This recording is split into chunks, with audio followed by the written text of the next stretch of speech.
environmentalist and I still use plastic. Even when I buy things like kombucha in glass, there's still a piece of plastic involved. And you know what? That's okay. Plastic is pretty unavoidable, especially if you're like me and you have some medical issues. You can't really avoid medical waste. Sometimes you can't avoid plastic in other aspects of your life too, and that's okay. You can still use plastic and be an environmentalist, and I'm just here to break that stigma, especially as like an environmental content creator. I feel like a lot of people look at me like, she's perfect at living zero waste. She's perfectly zero waste and doesn't use any plastic, and that couldn't be farther from the truth. I don't use like a boatload of plastic. I use considerably less than the average American, I'm sure, but everyone uses a little bit of plastic, even perfect zero wasters, and I'm here to prove that to you today. If you're new here, my name is Emma. I talk about zero waste and trying to make zero waste accessible by making it free, easy, and fun for everyone, and practical ways to be an activist. If you're interested in any of that, you should hit the subscribe button. I make content like this every week, and today we're just gonna do a little house tour and talk about all the plastic I use in every aspect of my life, starting in the kitchen. Hello, I'm editing the video, and I would just like to state I'm not looking for suggestions because I know people will come up with them. Cool, I'm glad they exist. When I find them in my area, I will gladly make those swaps, but the reason I'm talking about these is because I can't find swaps in glass, plastic-free, package-free in my area. And not everyone's gonna have the same options no matter where you live. I appreciate the suggestions, but I'm not looking for them. Okay, I think to make this easiest, we're just gonna move over to my eco-bricking station and talk about this plastic waste first. If you don't know what an eco-brick is, you can check out my full eco-bricking video up here, but essentially this is a way that we can condense and reuse our thin plastics. So here's my bag of thin plastics that I need to put into my eco-brick. I have some plastic from the outside of my milk bottles. I do have a nut milk making machine that I have been using a lot recently. I got COVID and I didn't feel like making nut milk, and I wanted things like hot chocolate and milk to go into soups and didn't want to have to work very hard. Sometimes you have to prioritize yourself. Tofu, completely impossible to find plastic free. And since we are a meat-free household, we eat a lot of tofu. Tortilla chips, one of our big weaknesses. We do buy a few snack foods in plastic, including tortilla chips, sometimes cookies, crackers, pita bread, and hummus are another big snack favorite of ours. We did pretty well for a while not buying vegan cheese, but you gotta treat yourself. Another big thing that's like my big zero waste motto is if it's not sustainable for you, it's not gonna be sustainable for the planet because you're not gonna be able to keep it up and you're just gonna fall back to your super wasteful habits. Things like cheese, we buy it occasionally because we want it, we enjoy cheese, and if we were to give up every single thing we loved that came in plastic, we would hate being eco-friendly. We would probably just give up. I think that's another big important thing too, is to remember, like, treat yourself when you need to. Obviously reduce what you can, but you don't have to give up every single piece of plastic. And that might be a hot take. Other environmentalists probably disagree, but this is my channel. A lot of our pasta comes in plastic, and even if we buy it in a paper box, it still has that little plastic window. But our grocery store, the largest option that we can buy is in these plastic bags. As much as we love the planet, we also love to save money. And then another thing, even the most perfect environmentalist zero wasters can't avoid is receipts. A lot of stores do ask, especially things like gas stations, ask if you want a receipt and you can select no, but our local Sprouts does not have that option and they always print us a receipt. This one frustrates me so much. I can never find cauliflower plastic free. Maybe if I tried a different grocery store, but at my local Sprouts, and it's probably because it's organic, it does come wrapped in this plastic film every time. But it also doesn't make sense because like we buy organic broccoli and apples and other produce and it doesn't come wrapped in plastic. Curious. Okay, so I already mentioned the kombucha. There are also a few other things that I buy in glass that come with plastic lids. So like even when you're making the most environmentally friendly option by choosing glass, you still can't avoid plastic. Let's see what's in my fridge. I'm gonna try to use as little energy as possible. This video is about plastic, not about energy. Oops, that's my light. Anyway, let's see what's in here. If you're from Britain, don't get on me. Worcestershire sauce, glass, plastic cap, plastic like security label. Oh hey, this lime juice actually has a metal cap. Good for them. Soy sauce, glass jar, metal cap, salad dressing, glass, plastic cap, more dressing, hot sauce. I think you get the point. But some of our other favorite condiments only come in plastic.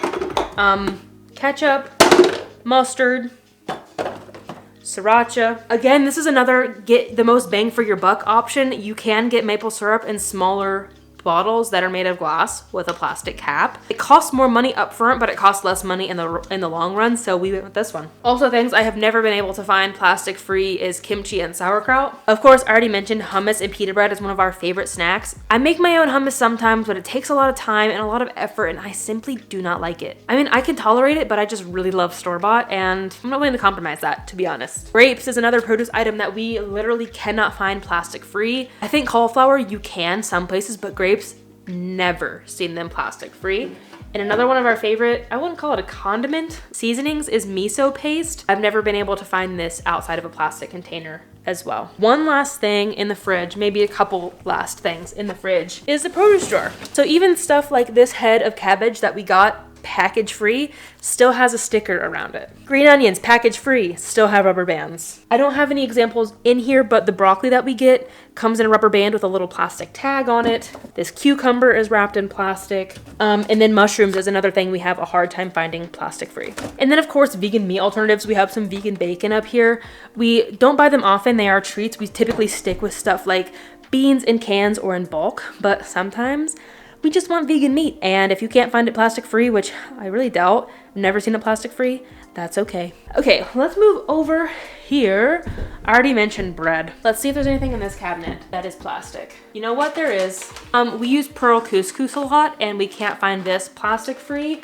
I think it's in the pantry. We found it in a box, but there's a plastic bag inside the box. So that's annoying. Sometimes I forget to bring my bulk bags and my bulk jars to the store. So sometimes I do have to get grains in plastic. And then nori is another thing that I cannot find plastic free. I don't think it's possible unless you like get it fresh from Japan.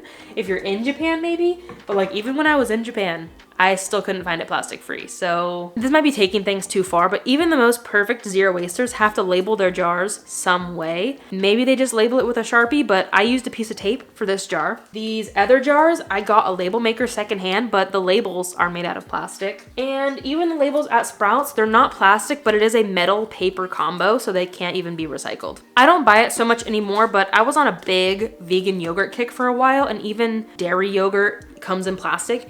You can get smaller jars that are glass, but this might be a personal opinion. This might be factually based. I don't know, but I personally, not just for cost, think buying one piece of packaging is better than buying 5 or 6 or 7 pieces of packaging, even if it is glass, because glass really isn't that sustainable. I have a video about it. It's quite old. I should probably remake it, but you can check it out up here. Obviously, it's not plastic, but glass isn't all it's cracked up to be. Not to mention, I can save these containers. They come with a lid to reuse. We love to use them to freeze vegetables and produce and stuff. And then I also like chop up some vegetables for Denahi to have with his kibble every day, and these are great storage containers for that. Something else that even the best zero wasters cannot avoid is fruit stickers. They come on everything from mangoes to bananas to tomatoes to apples, peppers, onions sometimes. They're literally everywhere, and they're made of plastic, contrary to popular belief. I don't know how that rumor got spread that people think these are biodegradable. They are indeed made out of plastic. I stick them on my knife block so that I don't have to walk to the trash can every day, which is pretty lazy, but oh well. And then I put them inside my eco brick. So that's something that you can do with them if you do use stickers, which you probably do if you buy produce. Okay, let's check out the spice cabinet. I don't know if we have anything in here, but let's scope it out. Vanilla extract or imitation vanilla. You can find real vanilla extract in glass, but it's like 4 ounces and it's like $20. I cannot bring myself to buy that. I just buy imitation vanilla in a much bigger package. Again, it comes down to the less packaging and it's significantly cheaper. Could I afford vanilla that's $20? Probably, but would I ever use it? No, because I would be conserving it all the time, which is fine, but like I love vanilla. It is one of my favorite flavors to add to any baked good, so I use it a lot. Spices that we use a lot of, like garlic, black pepper, chili flakes, cumin. I've got like a vegan chicken seasoning. They all come in really big plastic containers. It's either that or you buy a ton of these little tiny ones, which works for me right now because I can refill these. These are labeled for bulk. I can get bulk spices at Sprouts, which is pretty cool. But I didn't know that when I first moved here, and like we got this when we first moved here.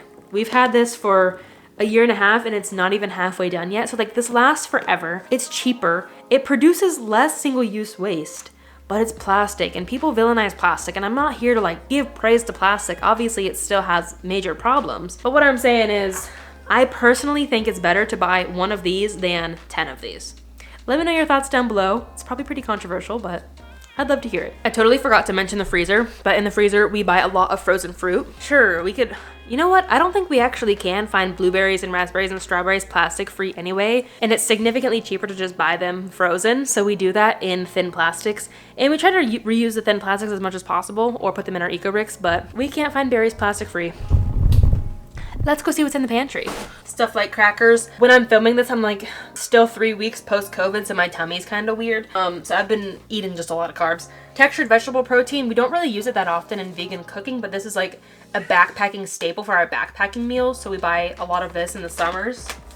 Again, tortilla chips, as well as like little snack things like these vanilla wafers. And then our favorite Japanese curry, while it is in a paper box, they are in a plastic tray in here. Okay, to the bathroom. As I said, I use a lot of medical supplies. I wouldn't really call it a lot, but I have 2 prescription things that I use for my, that I need for my migraines. I have chronic migraines, if you didn't know. One of them is an injection, which is partly made of glass, partly made of plastic, and comes wrapped in plastic, so that's pretty wasteful, but you can't avoid medical waste. Don't avoid medical waste. Take care of yourselves. If there's any zero wasters out there shaming you for using medical waste, tag me and I will shame them, because that is unacceptable. Another one, I don't have it in here. Is it in the trash? It is in the trash. Here's the empty packaging for my other one.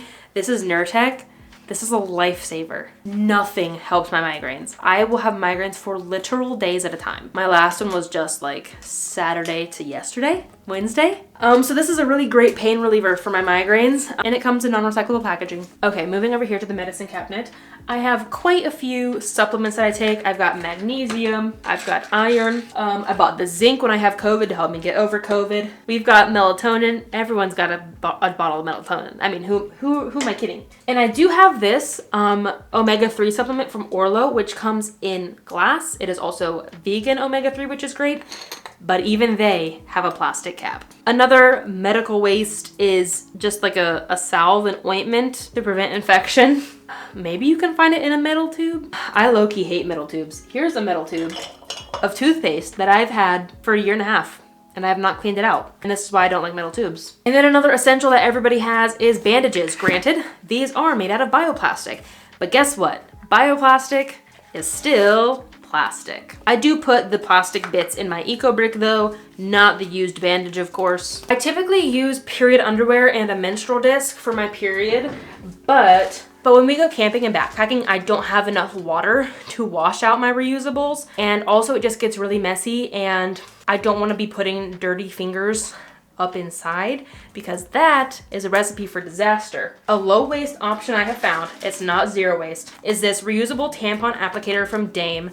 I talk about them more in my 2022 faves video. It's either coming out before this video or after this video, so subscribe or check it out up here. This is the only little bit of plastic, is this little piece of plastic protecting the tampon. So it is considerably less plastic than traditional tampons because there's no plastic applicators, less plastic packaging, and this is just for sanitation purposes. So as low waste as you could possibly get while still having a disposable option. Okay. Pet supplies. I still use some pet supplies in plastic. One of them being dog poop bags. Again, they are bioplastic. Bioplastic is still plastic after all. I've been experimenting with a lot of different types of litter, whether that be clay litter in paper, or this is plant-based litter in plastic.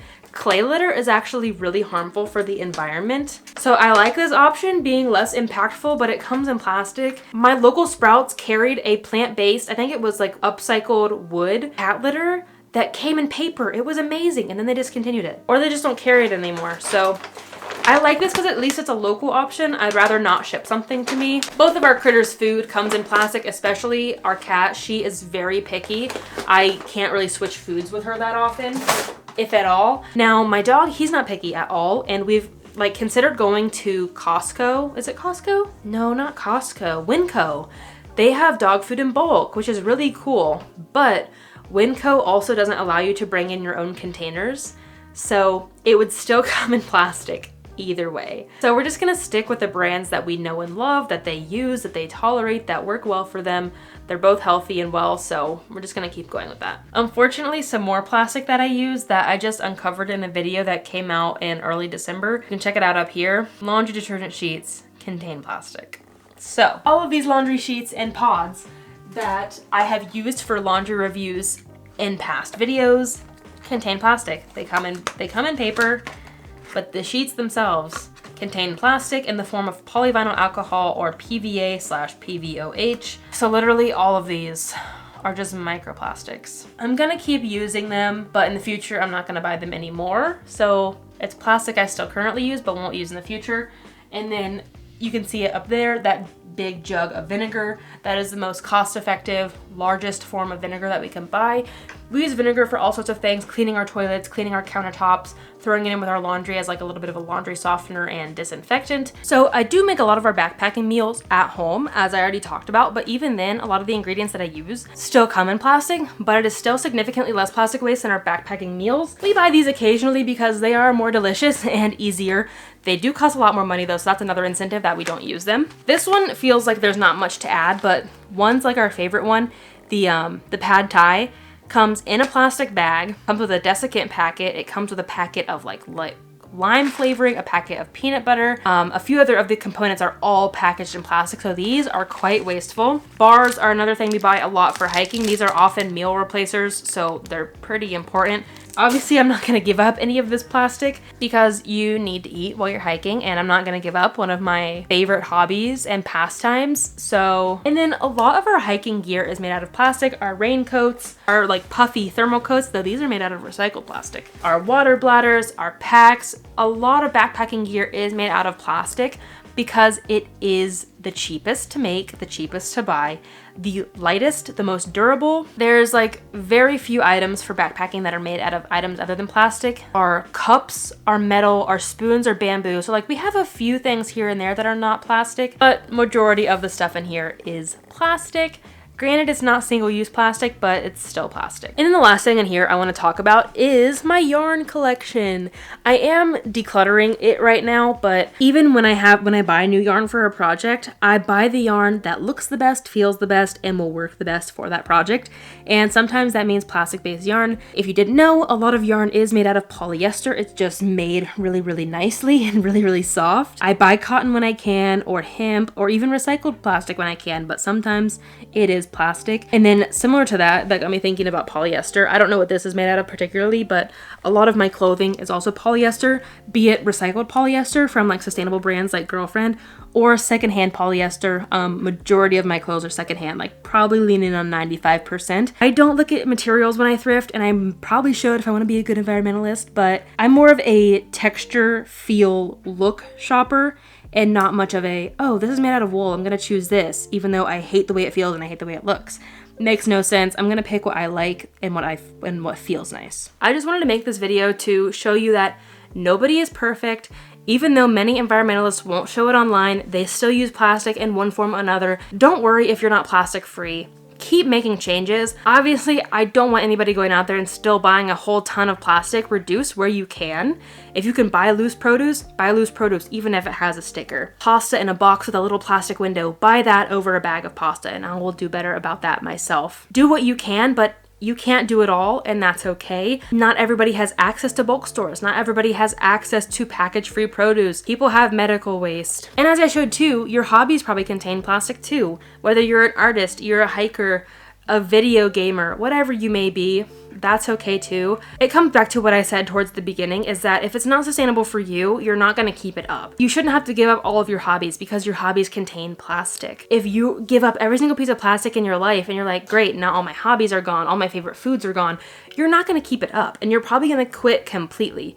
I think it's better to do a handful of things every now and then that you can do, mentally, physically, monetarily, instead of just completely quitting cold turkey, because it's gonna be really hard to stick to that habit. And in fact, I'm making a video coming in February about how to go zero waste and stay zero waste instead of making all these mistakes like quitting cold turkey and quitting all of your favorite things, because that's not sustainable for you and you're not gonna keep it up. Anyway, thank you for watching. If you found any value in this video, I would really appreciate a thumbs up, as well as sharing this video with others to show that even eco-content creators use plastic. Nobody is perfect, and that's totally fine. And then let me know what plastic you use down below. Let's be open and honest with each other, and encourage your other content creators that you watch to be open and honest too, because it's all too common that they only show the perfect sides of zero waste And that's really why I started my platform, and it's become more normalized to be an everyday average eco person and not a perfect eco person.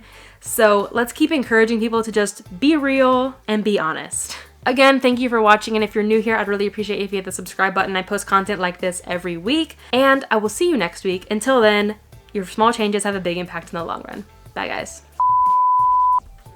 Sometimes you can't avoid plastic with your if you're new here, not new year. But I think that about wraps it up. Nothing that I actually like really buy.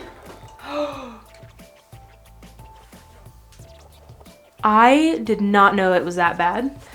I've been trying out a new plastic-free mascara. Oh my gosh. I'm not refilming. I hope it doesn't look that bad on camera.